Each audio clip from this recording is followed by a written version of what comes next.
ಮುಖ್ಯ ಅತಿಥಿಗಳಾಗಿ ಆಗಮಿಸಿದಂಥ ಇರ್ಫಾನ್ ಬೇಪಾರಿ ಅವರೇ, ಗುಲಾಬ್ ಬಾಗ್ವಾನ್ ಅವರೇ, ನಮ್ಮ ಸಾಯಿ ಪರಿವಾರದ ಸದಸ್ಯರಾದಂಥ ಆದಿನಾಥ್ ಶೆಟ್ಟಿ ಅವರೇ, SDMC ಅಧ್ಯಕ್ಷರಾದ ಬಸವರಾಜ್ ದಾಮಣ್ಣವರವರೇ, ಈ ಸೇರಿದಂಥ ಎಲ್ಲ ಮುಖ್ಯಾಧ್ಯಾಪಕರು, SDLC ಕಮಿಟಿಯವರೇ, ಎಲ್ಲ ಮುದ್ದು ಮಕ್ಕಳು, ಈ ಕಾರ್ಯಕ್ರಮಕ್ಕೆ ಅತಿಥಿಯಾಗಿ ಬಾ ಅಂತ ಹೇಳಿ ಹೇಳಕ್ಕೆ ಬಂದಾಗ ನಾ ಒಂದು ಸ್ವಾರ್ಥದಿಂದ ಇಲ್ಲಿ ಬರಕ್ಕೆ ಒಪ್ಕೊಂಡೆ. ಯಾಕಂದ್ರೆ ಹೈಸ್ಕೂಲಲ್ಲ ಈ ಕನ್ನಡ ಶಾಲೆ ನಾ ಕಲ್ತಂಥ ಶಾಲೆ, ಆ ಶಾಲೆನ ಮತ್ತೊಮ್ಮೆ ನೋಡೋಣ ಅಂಥೇಳಿ ಕೊರೋನಾ ಟೈಮ್ದಾಗ ಬಂದೀನಿ. ಅದ್ರ ನಂತರ ಮತ್ತೊಮ್ಮೆ ಇದನ್ನು ನೋಡಕ್ಕೆ ಸಿಗ್ಬೇಕು ಅನ್ನುವಂಥ ಆಶಯದಿಂದ ಈ ಶಾಲೆ ನೋಡಕ್ಕೆ ಬಹಳಷ್ಟು ವಿದ್ಯಾರ್ಥಿಗಳು ಈಗ ನೀವು 10th ಪಾಸ್ ಆಗಿ ಹೋಗ್ರಿ, ಹೊಸ ಹೊಸ ಕನಸು ಕಂಡುಕೊಂಡು ಕೂತಿರ್ತೀರಿ. ನಾ ಇಷ್ಟ ನಿಮಗೆ ಸಜೆಷನ್ ಮಾಡಕ್ಕೆ ಬಯಸ್ತೀನಿ, TV ಮೊಬೈಲ್ದಿಂದ ದೂರ ಇರ್ರಿ. ಎಕ್ಸಾಮ್ ಕಡೆ ಬಂದೈತಿ, ಎಕ್ಸಾಮ್ ಕಡೆ ಅಷ್ಟೇ ಫೋಕಸ್ ಮಾಡಿರಿ. ಯಾಕಂದ್ರೆ ಅದು ನಿಮ್ಮ ಮುಂದಿನ ಕರಿಯರ್ ಹಾಳು ಮಾಡುವಂಥ ವಸ್ತುಗಳು ಏನ್ರಿ ನಿಮ್ಮ ಜೀವನದಾಗಿತ್ತಂದ್ರೆ TV ಮತ್ತು ಮೊಬೈಲ್, ಅವು ಎರಡರಿಂದ ಮಾತ್ರ ನೀವು ದೂರ ಇರ್ರಿ.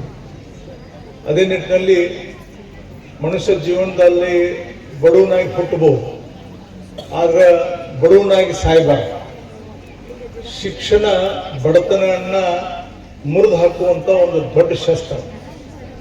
ಆ ಶಸ್ತ್ರ ಇವತ್ತು ನಿಮ್ಮ ಕೈಯಾಗ ಕೊಟ್ಟಿದ್ದಾರೆ.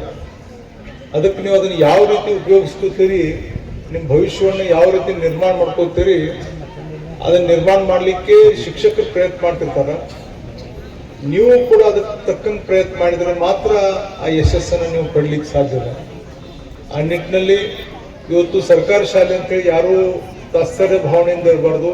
ಇಲ್ಲಿ ಬರುವಂಥ ಮಕ್ಕಳು ಬಡವರು ಇರ್ತಾರೆ, ಮತ್ತು ಅವ್ರಿಗೆ ಖಾಸಗಿ ಶಾಲೆಗಳ ಫೆಸಿಲಿಟಿ ಕೂಡ ಸಿಗಬೇಕು ಅನ್ನುವಂಥ ಒಂದು ಅಭಿಲಾಷೆ ಇಟ್ಕೊಂಡು ಸಾಯಿ ಸೇವಾ ಪರಿವಾರ ಇವತ್ತು ಪ್ರತಿ ವರ್ಷ ಏನು ಸಹಾಯಧನವನ್ನು ಕೊಡುವಂಥ ಕೆಲಸ ಮಾಡ್ತೈತಿ. ಆ ಹಂತದಲ್ಲಿ ಈ ಒಂದು ಸರ್ಕಾರಿ ಹೈಸ್ಕೂಲ್ಗೆ ಈ ಬಾರಿ ನಾವು 6 TV ಕೊಟ್ಟಿದ್ದೀವಿ. ಇನ್ನೂ ಹೆಚ್ಚಿನ ಏನೋ ಸಹಾಯ ಈ ಸರ್ಕಾರಿ ಶಾಲೆಗೆ ಬೇಕಾಗಿದ್ದಾಗಿದ್ರೆ ಅದನ್ನು ನಾವು ಮತ್ತು ಕೊಡಲಿಕ್ಕೆ ಸದಾ ಸಿದ್ಧರಾಗಿರ್ತೀವಿ. ಬಡವ್ರ ಮಕ್ಕಳಿಗೂ ಎಲ್ಲ ಖಾಸಗಿ ಶಾಲೆಯಲ್ಲಿರುವಂಥ ಪ್ರತಿಯೊಂದು ಫೆಸಿಲಿಟಿನೂ ಇವ್ರಿಗೂ ಸಿಗಬೇಕು ಅನ್ನೋದನ್ನು ಸಾಯಿ ಸೇವಾ ಪರಿವಾರದ ಅಭಿಲಾಷೆ ಆಗಿದೆ. ಆ ನಿಟ್ಟಿನಲ್ಲಿ ಸರ್ಕಾರಿ ಶಾಲೆ ಅಂತ ಕಲಿತ ಮಕ್ಕಳು ಕೂಡ ಎಲ್ಲನೂ ಸಾಧಿಸ್ಬೋದು. ಇದೇ ಒಂದು ಮಗು ನನಗೆ ಹೇಳಿ ಏನಾಗಕ್ಕೆ ಬಯಸ್ತೀವ ಅಂತ ಕೇಳಿ, ಡಾಕ್ಟರ್ ಆಗಕ್ಕೆ ಬಯಸ್ತೀವಿ ಅಂತ ಭಾಳ ಖುಷಿ ಆಗ್ತದೆ. ಅದ್ರ ಕೂಡ ಮತ್ತೊಂದೆರಡು ಶಬ್ದ ಸೇರಿಸಿ ನಾ ಬಂದು ನಮ್ಮ ಅಪ್ಪ ಅವ ಕೂಡ ಇರ್ತೇನೆ ಅಂತ ಹೇಳಿ, ಅದಕ್ಕಿಂತ ಹೆಮ್ಮೆಯ ವಿಷಯ ಮತ್ತೆ ಯಾವುದೂ ಇಲ್ಲ ಅಂತೇಳಿ ನಾ ಹೇಳಕ್ಕೆ ಬಯಸ್ತೇನೆ. ಯಾಕಂದ್ರೆ ನಾ ಬಹಳಷ್ಟು ಮಂದಿ ನೋಡೀವಿ, ಸರ್ಕಾರಿ ಶಾಲೆಗಿರಲಿ ಎಲ್ಲಿ ಬೇಕಲ್ಲಿ ಕಲೀರಿ, ಆದ್ರೆ ಕಲ್ತ ಕೂಡಲೇ ಆ ಊರು ಮರಿತಾರ, ತಾವು ಕಲ್ತ ಶಾಲಿನೂ ಮರಿತಾರೋ, ಅಪ್ಪ ಅವನು ಬಿಟ್ಟು ಹೋಗುವಂತ ಇವತ್ತು ವಿದ್ಯಾರ್ಥಿಗಳನ್ನ ನೋಡ್ತೇವೆ. ಅವರೆಲ್ಲರನ್ನು ಬಿಟ್ಟು ದುಡ್ಡು ಗಳಿಸಕ್ಕೆ ಬೇರೆ ಊರುಗಳಿಗೆ ಹೋಗ್ತಿರ್ತಾರೆ. ಆದ್ರೆ ನಮ್ಮ ಚಿಕ್ಕೋಡಿ ಊರಿಗೆ ಮಗು ಹೇಳ್ತು, ಇಲ್ಲ ನಾನು ನಮ್ಮ ಅಪ್ಪ ಅವನು ಕೂಡ ಚಿಕ್ಕೋಡಿಯಾಗೆ ಇರಬೇಕು ಬಯಸ್ತೇನೆ ಅಂತ. ಅಂದ್ರೆ ನಮ್ಮಲ್ಲಿ ನಮ್ಮ ಶಾಲೆಗಳಲ್ಲಿ ಒಳ್ಳೆಯ ಸಂಸ್ಕಾರ ಮಕ್ಕಳಿಗೆ ಹೇಳಿಕೊಡ್ತೀರಿ ಅನ್ನೋದು ಆ ಮಗುವಿನ ಒಂದು ಕಲಿಕೆ ಮುಖಾಂತರ ನೀವು ತೋರಿಸ್ಕೊಟ್ಟಿದ್ದೀವಿ. ಅದಕ್ಕೆ ಭಾಳ ಸಂತೋಷ ಆಗಿದೆ. ಅದಕ್ಕೆ ಈ ಸರ್ಕಾರಿ ಶಾಲೆಗೆ ಬೇಕಾಗುವಂಥ, ಯಾಕಂದ್ರೆ ಈ ಎಷ್ಟು ಕ್ಲಾಸ್ ರೂಮ್ ಕಾಣ್ತಾವಲ್ಲ ಇಲ್ಲೆಲ್ಲ, ಈ ಪ್ರತಿಯೊಂದು ಕ್ಲಾಸ್ ರೂಮ್ ನಾನು ಕಲ್ತಿದ್ದೀನಿ, ಪ್ರತಿಯೊಂದು ಕ್ಲಾಸ್ ರೂಮ್ದಾಗ. ಅದಕ್ಕೆ ಈ ಗ್ರೌಂಡ್ನಾಗ ನಾನು ಸುಮಾರು 10 ವರ್ಷ ಆಟ ಆಡಿದ್ದೀನಿ.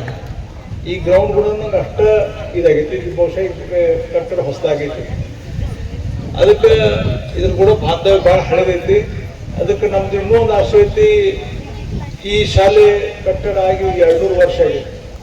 ಆ ನಿಟ್ಟಿನಲ್ಲಿ ಈ 2 ವರ್ಷಗಳ ಕಾರ್ಯಕ್ರಮ ಶಾಶ್ವತವಾಗಿ ಒಂದು ಉಳಿಬೇಕಿದೆ.